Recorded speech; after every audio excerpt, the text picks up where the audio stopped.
What's up, everybody? Welcome to Podcast Now. I'm Alex, and in this video, I want to take a look at the final trailer for Scream 2022. Now, it is the final trailer. That's the official name. It's about 1 minute and 11 seconds long, and most of it, almost all of it, is what we've seen before with the promos and TV spots and the first trailer, kind of just putting them all together. Now, I think it's a phenomenal trailer, don't get me wrong, but it is a lot of what we have already seen before, plus a couple of misdirects. At this point, I don't really know if that even matters, you know what I mean? But it's a lot of cutting off sentences. It's a lot of like reframing scenes. So I want to go through it, kind of pick out the most interesting things about it and go from there. Couple really fast things though before we get in. Number one, obviously, some people have seen the movie, early events and certain people of the press. So please, for the love of God, if you've seen anything, leave it out of the comments. No spoilers, or you will be, deleted from the comments. Maybe if I even check them myself, I don't want to be spoiled. So that's number one. Number two, just a quick ask for you guys: if you could follow me over on Twitter. Podcast Now 15 is my Twitter handle. The link for it is also in the description if you guys want to click that. I'll be giving my impressions the second I walk out of the theaters over on Twitter, and obviously we'll do a lot of videos on the channel once I see it. So with that being said, the first stuff we have from it is a lot of Dewey stuff. A lot of extended scenes from the hospital. I think the hospital, maybe besides the ending of the film, like the last act, last 30 or so minutes, the biggest thing is probably going to be the hospital. But even in this Dewey-centric opening, there is one scene that stands out to me. It's, they have a couple different frames of him walking through the hospital, all of which we've seen. But then we also see him say, he's again talking about the rules of how to survive. But then he says, "Believe me, I know." And he looks like he's holding back tears. It looks like he's very emotional about it. Now, that's one of those circumstances, like I said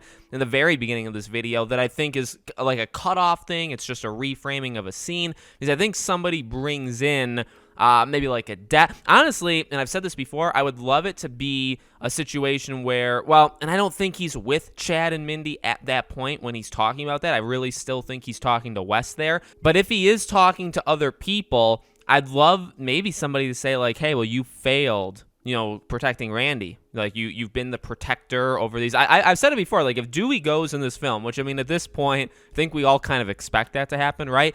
If he goes, I'd love to see something where it's a redeemable, like that's just one aspect of it, like a redeemable thing where it's like he knows he's failed before, specifically because you have these two Meeks, children here, right? Their niece, or his niece and nephew, Randy's niece and nephew, and it's like, yeah, he failed to protect Randy, but he's not gonna fail to protect these guys. And although he's most likely going to be protecting Tara and Sam in the hospital and not necessarily Mindy or Chad, it's still the idea of him putting his life on the line to protect other people. But that's an example, I would say, of a scene that is kind of taken out of context, right? We get a lot more of the hospital. We get the Mindy scene again. We see just a straight shot, like the camera just, dead on him walking through the hospital.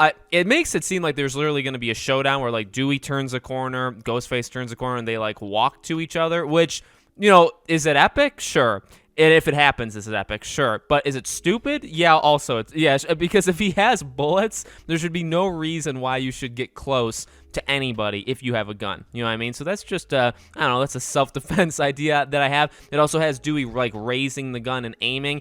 I don't know what, maybe he's, like, catching him from behind. I mean, again, we've seen things of Ghostface seemingly in the hospital, and then he looks up. I think a lot of people kind of speculated he's going for Tara both times, Ghostface, right? And the hospital, and he probably has her on the ground and is about to stab her, and then Dewey maybe comes around the corner and does this, and then Ghostface looks up. Maybe Dewey fires some shots. I think something along those lines is most likely what's going to happen. We see Vince again being taken out. We see Sam telling everybody that they're in danger, and then we get a couple cuts to Wes saying "Mom," Chad saying "Liv," and then Roger L. Jackson's voice saying "Sydney." Then every single scene in this next little montage is everything that we've already seen before. Sydney going up the stairs with the phone, saying she's seen this movie before. Ghostface stomping what is most likely Tara's leg. The only new thing here is we actually get a little bit of a frame of Judy. Now, it's actually pretty hard to place where this is. Like, she's got an earring.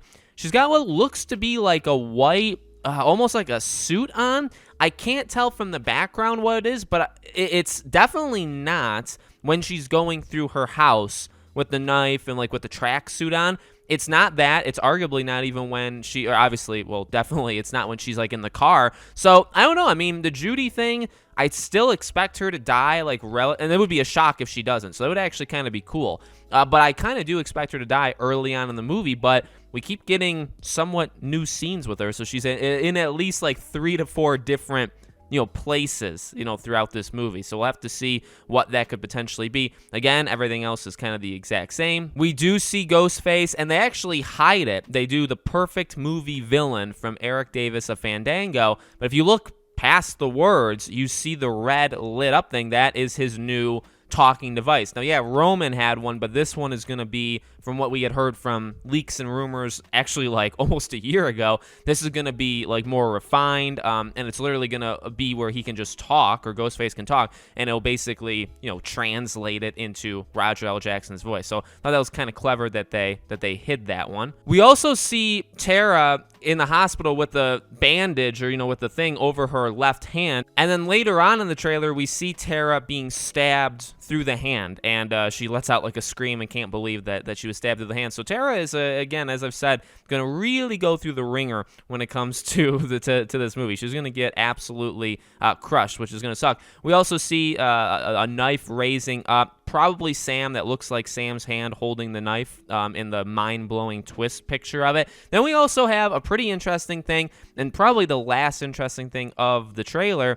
We have Gale telling Sydney, "You said we were going to finish this. Go finish it, Sydney." And she's looking down, and she kind of sounds panicked. It definitely is outside. She looks identical, and her outfit is identical to when they're standing outside the house, and they say, are you ready? And she says, "For this." When Sydney's holding the gun up, all of those scenes outside the house, that is the same thing. So I'm very willing, and I called this. If I'm right, this would be a cool little prediction that I've predicted a long time ago.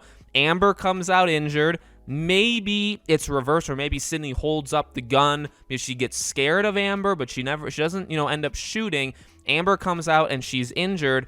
Gale takes care of Amber outside. Most likely, Gale is going to get, attacked, but she will survive.